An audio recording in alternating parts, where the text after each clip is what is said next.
Life is sweet. Let it sweep you off your feet. Hi, this is Ali and Find Your Joy. Do remember to like and subscribe. And today is Happy New Year, the first day of 2025. And oh my gosh, what are we going to do with it? What are we going to do with it? Well, today, what I have playing for you is the last of the 3 Mahalo Monday episodes that I have over the holidays playing, and I hope that you will enjoy it. I want to give you all a big shout out and a reminder that if you go to aliwayart.com, aliwayart.com, that I am having the When I Look at UIC course that I developed is starting on January 15th. That is online. And there will be the recordings that people can watch after so they don't have to worry. It's going to be 6 p.m. Pacific time. If that doesn't work for you, do not worry about that because it will be recorded. It is $150. That's all it is for a 6-week course. And what is this about? Well, When I Look at UIC is a course to really understand our full potential with our intuition and our empathic giftings. It is about how to develop those. More importantly, though, it's really about understanding and finding ways to see the best in ourselves and others and how to speak out those beautiful things that we see, how to lift each other up, how to encourage each other, how to speak out. When I look at you, I see. Yeah, it's about finding out more about how to bless and not curse, how to lift each other up, and how to speak beautiful words over ourselves and each other. So that's a little bit about it. You can go to my website to see more. And in the meantime, happy New Year. I hope that you are all well. I hope that the holiday season was a beautiful one for you. And I hope that you are ready to take on 2025 because I sure am. And I'm excited about it. There's going to be some changes and some additions to Find Your Joy. You'll just have to tune in to see. In the meantime, Happy New Year. Take good care and listen to Mahalo Monday right now. Let's see if this is going to work. Good morning, and welcome to Mahalo Monday. I don't know. I had to play around with this for a bit. It wouldn't work. Anyways, hopefully this one, it won't drop out. I'm not sure what's going on. Anyways, good morning and welcome to Mahalo Monday. And how is everyone today? I'm outside because for whatever reason, the connection kept dropping. So,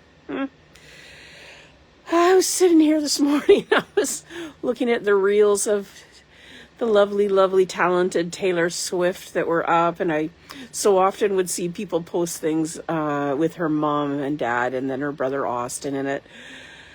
I was thinking about that and thinking about them, thinking about, did I tell you already that I was receiving pre-buys for Taylor Swift? And for some reason, I thought it was for a movie. And I was rejecting them. I was deleting them. Anyways, life with a brain injury. So sometimes I don't read the words properly. So it's kind of... Anyways, it is what it is. She did well without me. She survived me not being there just fine. And but anyways, I was watching all of them and I was thinking of a whole bunch of things while I was doing it. Planes going overhead. Hope that's not too loud for you. It's bursting in my head this morning. One thing I was thinking, I thought it was funny. I thought all these concerts, however many that her folks and her family have been along with her. And I thought, I wonder if, I don't know why the thought went through my mind of her mom. Does she ever get tired of being at her concerts? And then immediately I thought, no, she does not. I was never tired of going to games or watching a match or anything. So I thought, yeah, 30 years later, and if your kid is filling stadiums or if your kid has got 2 people watching what they're doing, Nope, you're not tired of it. There might be a day you're tired. There might be a day that you just, need to stay home, or there might be a whole bunch of things about that. But actually watching your kid do well, no. Or even just watching your kid do something they love to do. I don't tire of that. I was watching Jess last night in her Grinch socks and her Grinch onesie with her Grinch stocking. She'll be 47 this year, and she has the heart of a child. She's very lovely and wonderful and sweet. And I just wanted to be taking pictures of her the whole time, just thinking, oh my gosh, she's just so adorable. So yeah, I watch Ryan and I see him. I could watch my son with his kids all day, every day. I'll never get tired of that. I'll never get tired of seeing him support them and love them and pour into them. I could never get tired of that. Sometimes I just look at pictures of the last 20 years of my son being a dad, and I never grow tired of it. I could watch it over and over and over again. Like literally, I have pictures that I've loaded onto my phone that are, from 15 or 20 years ago, or recently, or whatever, just seeing what an amazing father he is. So yeah, so I'm thinking of those things, and I'm thinking, I don't see Taylor Swift's mama getting tired of watching millions of people loving on her. And then I thought about what it must be like for them, her family, or anyone that's connected to anyone of that level of celebrity. How do those people even get to sustain a normal job or any kind of normal life? Like, I think it's, how could that even be? Because I've seen things where people are like, not about Taylor Swift necessarily, but I've seen people, make comments, or you see them, I don't know, in the news or whatever, and you see people make crappy comments about the people's family. Oh, they're whatever, they're not even doing anything else but this. And then I started thinking about it. Can you even imagine what it's like? I was watching the podcast of oh gosh, what other names is it? Oh, I suck at knowing names. Okay, we know that, right? And that is pre-bop on my head. Anyways, Taylor Swift's boyfriend and brother have a podcast, Kelsey, I want to say. Anyways, I wouldn't have known about that podcast, except it shows up in Reels, and then I go and look at it because I'm always interested. I do a podcast, so I'm interested in podcasts. I find them fascinating. I like conversations. I love conversations. I love what people think. I love hearing them chat about things. But I watched the brother of, Jason and Travis, I think their names are. Anyways, the brother of the boyfriend. Oh God. I'm not very good at the fan part of things, but I recognize his face.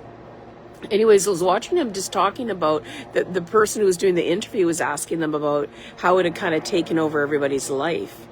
And he was being very gracious about it, but what are you going to do, right? I mean, they already had a level of celebrity that most of us will never know.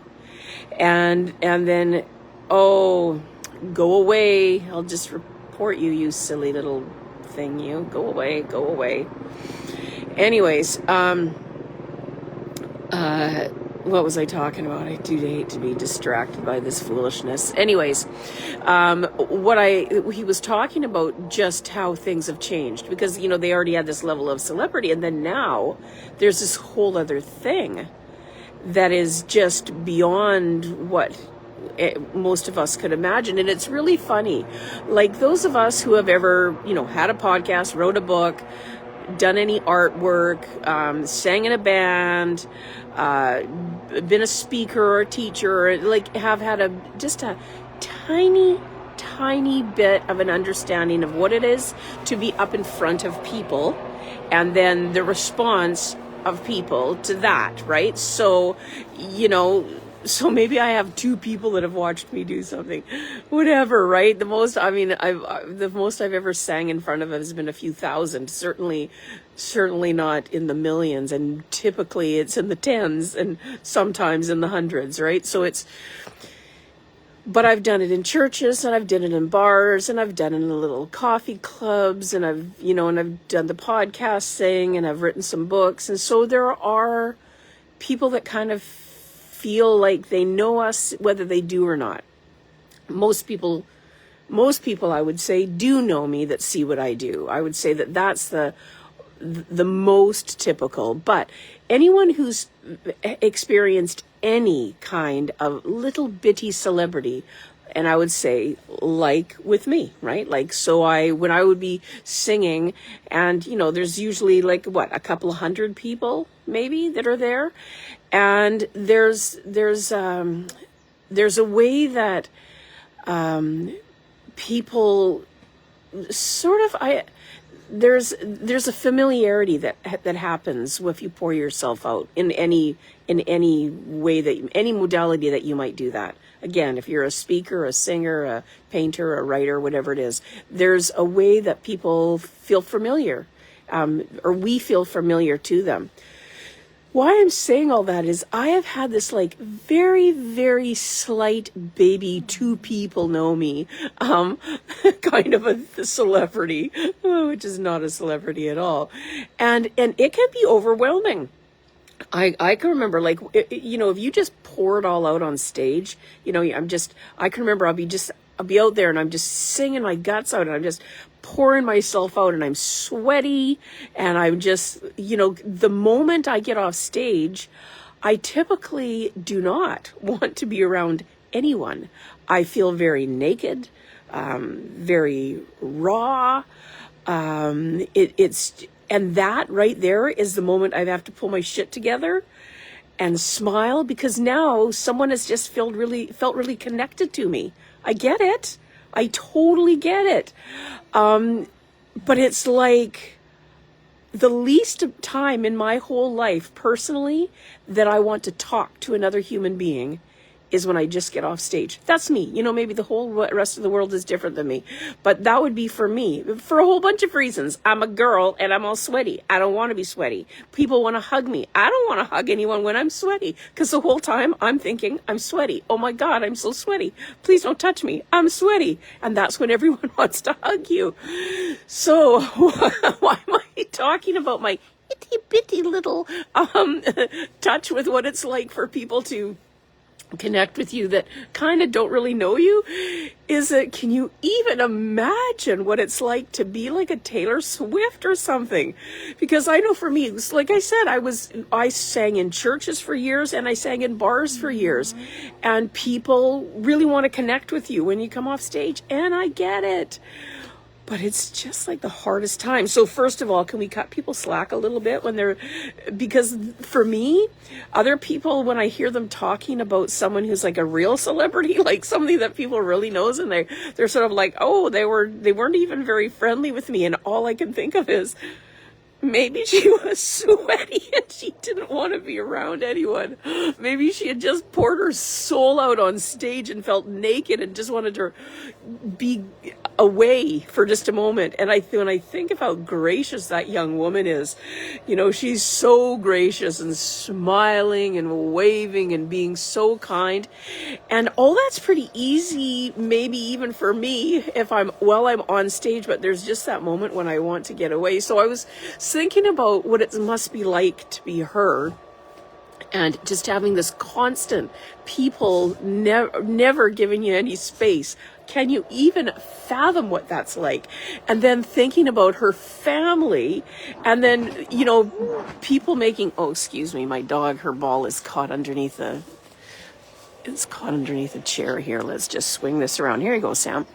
And then thinking about her family, like, when I was listening to that one Kelsey brother just sharing what his life has become, and he, they were already celebrities like however much a person is a celebrity in the NFL, I guess somebody thinks they're fabulous. Well, my nephew had a brief little thing in the CFL, and I think he's fabulous. I think all of them are fabulous, but I get it, right? You watch people make a fuss over people, and it's fun. Anyways, I was watching this podcast with the brother of the boyfriend. God, I suck at names. Anyways, Jason or Travis or something like that, Kelsey. But him just talking about the phenomenon, which is being connected to Taylor Swift in that way, and that they can't go anywhere. There's paparazzi outside their door all the time, like all the time. And then I heard someone say, well, they're celebrities and that's what they wanted. I'm thinking, well, I don't know, like, pretty much nobody really knows who I am, but wanting to do this or a podcast or write books or sing on a stage is, I don't know, when, everybody who's, born with this in them, you'll know, wanting to paint or wanting to write or wanting to sing is just in you to do. And then there's a way that you do it publicly because it's in you to do. And you want to, as much as you can, completely let go of everything that would hold you back because you're a human and you get on stage and, it just takes those first few notes to forget that, oh God, people are looking at me. And then you're gone. And I always say that, my safest place ever was right in the middle of a song. Just once I didn't have to think about what I remember words. People are here. Oh, that certain person's here. Whatever. The stuff that gets in your head with art, the stuff that gets in your head that makes it shitty. As soon as you let go of that and everything's perfect and wonderful, then you're just gloriously lost. And the energy between the audience and you is so beautiful, and it just lifts you and keeps you on this beautiful high. And it's easy then to be transparent, and it's easy then to be just totally raw and naked and vulnerable and with them. And you're not even thinking of all those things as so much as just being in the moment. And then to think that somehow that the trade-off of people liking your stuff and hanging around for it and buying it and stuff, the trade-off is, oh my gosh, a person who bears their soul is suddenly under a microscope and everyone's rushing around you. I just can't even imagine what that must be like. Anyways, so these were the things I was thinking about this morning, thinking about that lovely little Taylor Swift. Sad I didn't make her concert. Happy for her and her family and all those things. But thinking about what it must be like to have that level of scrutiny and intrusion, and just as a person who if they even know her, you don't even have to be her, just be her family member or a friend from school, or just think about it. Hey, if anyone ever buys any of my stuff, just think, all my friends from high school, maybe they will start. At 65, I don't think anybody's rushing out right now to do anything, but that's what I was thinking about this morning, just gratitude. And I started when I woke up, and I just started thinking about, because I'm on my phone and I'm looking at the reels, and I'm watching the reels of just, how lovely she is and how she connects with people. And I thought, oh my goodness, that open heart of hers that writes these beautiful songs, and that creative, imaginative mind that creates all that is her and does all of that. And then watching her with people and especially with kids, oh my goodness, she's so lovely. And then the next thought that came in my mind was, oh my gosh, that same tender heart has to navigate through the crazy that is fans. Isn't that funny that people who would say that they love somebody, like, I love Taylor Swift, like that kind of love, not love like, a deep love of a person that intimately, but isn't it funny that sometimes people, when they're fans, have this idea like they get, I don't know, they have a right to know things, like a right to know anything personal about another person. Isn't that mind-boggling? I was thinking about that too, just on a bit of a thing today, just contemplating all of those things. It's funny to me how people feel like they have a right to speak out anything about who her, I'm just thinking of her right now, but anyone, you know, a celebrity type, you know, who they really are, what they're really like. Oh, so-and-so was a bitch in person because I know someone who knows someone who knows someone who served her. And, you know, my God, I hope that when it's all said and done, I am not judged by a shitty day I had and was less than gracious to someone.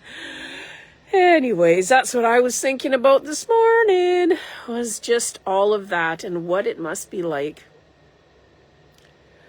to deal with that level of celebrity and intrusion. Yeah, my goodness.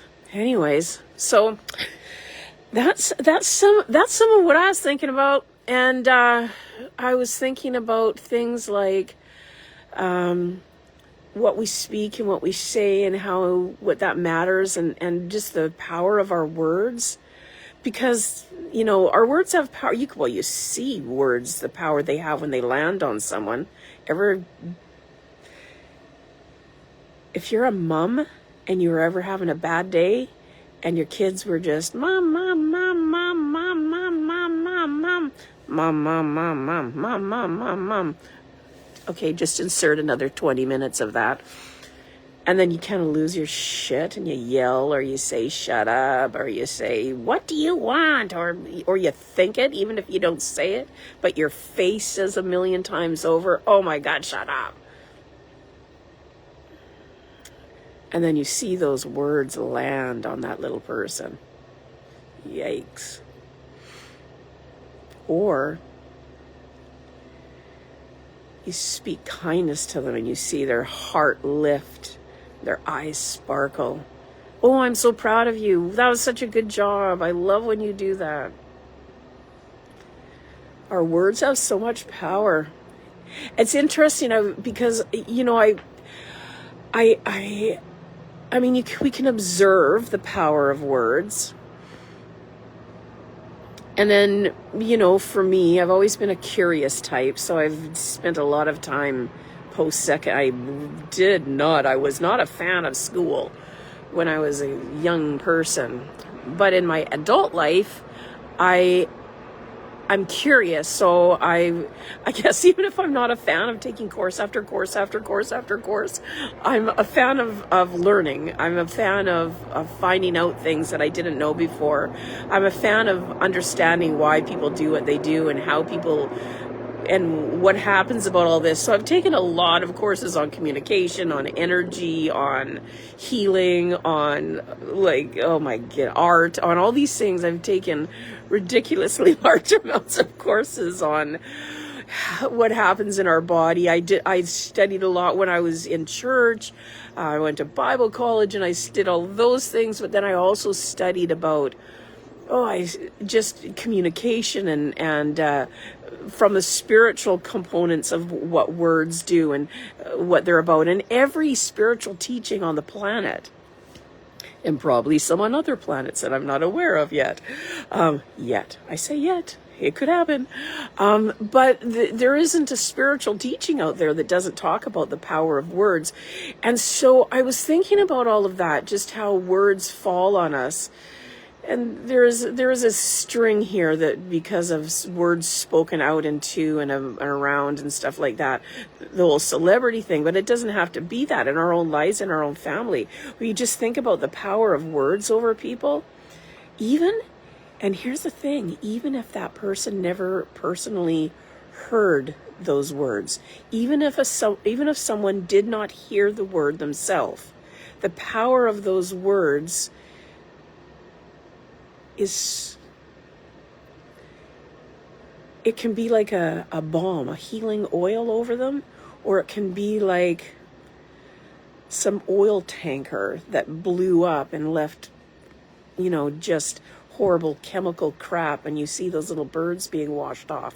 And I think that's my visual when I think about the power of words over people. It can be a beautiful oil that, like coconut oil or the oil of Gilead, or some kind of healing oil and ointment that comes over a person. Or it can be like a friggin' tanker out in the ocean that just destroys everything in its path. So anyways, I've taken a lot of courses about the spiritual side of the power of words, about communication, about intuitive, empathic things and how people process it. And then the last, 5 years or so, I've been studying about energy and sound. And what's happened for me is that for one thing, I rewrote my course. The course that I about 20 years ago was teaching around intuition and listening and things like that. I rewrote it because I now have brought into it around the power of the energetic force around sound, and our words are part of that. Our words are, why does someone sing a song? And besides the beauty of their voice and their instruments and all of that, you think of how, I hear that song and it makes me feel happy. I hear that song and it transforms me back to a time when we were all hanging out together. Or I don't know, there's something just about the instruments. A voice doesn't need to be present. There's something in sound that heals. And, we understand more now, it's been around for thousands of years. I understand more now. I better say that. That's a more accurate statement. The frequencies that are involved, and certain hertz levels and what that contains in it. Also, the energy of a spoken word that comes out. There's an actual energy that comes out. Some people see it in colors. Some people see it in how it lands on another person. But I promise you, I have no doubt in my mind that the words, the actual words and the meanings hold a weight, and they can be a healing balm, or they can be a oil tanker that exploded out in the ocean and started to destroy all life around it. That's kind of what, when I look at UIC, is about, is understanding how to develop intuitive gifts and then what to do with them or what not to do with them. Understanding the power of sound and energy and how that all works and how that impacts us. And words, just the weight of words on a human spirit, on the mind, on our physical being, the weight of words and how they hit us. Oh man.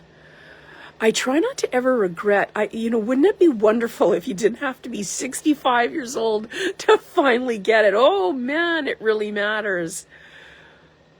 I wish I could go back to Coma Lake High School and remembering a certain person who, I remember things like that. I remember being 14 years old and speaking unkindly to someone. I think, oh, and then in my mind, I try to somehow energetically wash that oil off them, hold them like the little trembling duck that is frightened about being held, but going to die if they don't get that crap off of them. I remember many words that I've spoken that I can't take back, but here's what I can do. Through all the things that I've learned, I can share them, and you do that with that what you might. And encourage all of us to remember to speak kindly, because our words hold so much power. So those are some of the things I was thinking about this morning, and so grateful that somehow in my life, starting to, Sammie's doing her, I don't even know how much you... Oh, hello, my girl. My little Samalama. Hi, my girl. My German Shepherd Sammie. Here, wait. There you go. She always likes to pipe in, oh, if we're talking about words, I would like to be involved in this, wouldn't she? She would like to be involved. Yeah, so that's a little bit of what I'm thinking about this morning is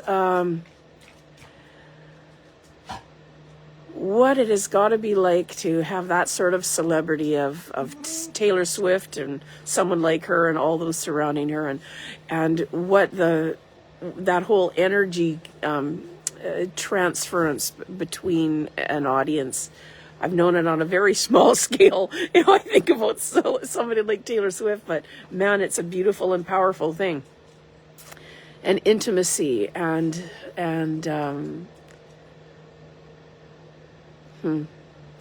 it's a beautiful thing. And our words this morning, I guess that's what I'll end with is our words hold a lot of power. And this morning, I want to remind myself and all of us that we can curse or we can bless with our words. We can lift someone up, and we can be like, what is it? Oh, what is it? 1,000 razor blades? We can do the 1,000 razor blade death. Or we can lift them up. We can see their hearts lift and their spirit lift. We can. So this morning, brothers and sisters, I say to you, let's encourage each other. Let's be grateful for each other. Let's find ways to lift each other up. And if we see somebody having a challenging time, just know how incredibly brave they were to show up at all. I hope you have an amazing day. I hope your week is great. My course is going to be online and in Victoria. If I have enough interest, a few people have told me they would like to take it in person. So if I get enough interest, I would do both. I would do it online and in person. I'm okay with all of that. When I Look at UIC is the name of the course. And it's all about some of what I was talking about today. And my website, Aliwayart, ALIWAYART.com. Yeah, so but in the meantime, I hope that you are all having a wonderful day, and that if you partake in the holiday season at all, I hope it's lovely and delightful and joyful. And this year we're doing pretty much everything is homemade gifts. I'm really excited about that. I have some ideas. Shh, don't tell anyone. Last night David was doing his list of what he's making for people, and it's going to be so fun. So yeah, that's what we're doing. Whatever you do, I hope that it brings a smile to your heart. And take good care. Mahalo Monday. Thankful, thankful, thankful, grateful, grateful. Take good care. Peace. Thanks so much for joining me today. If you found a piece of your joy in this episode, I would love to hear about what came up for you so that we can continue to grow the impact of this show. Thanks again. See you soon. And remember, find your joy.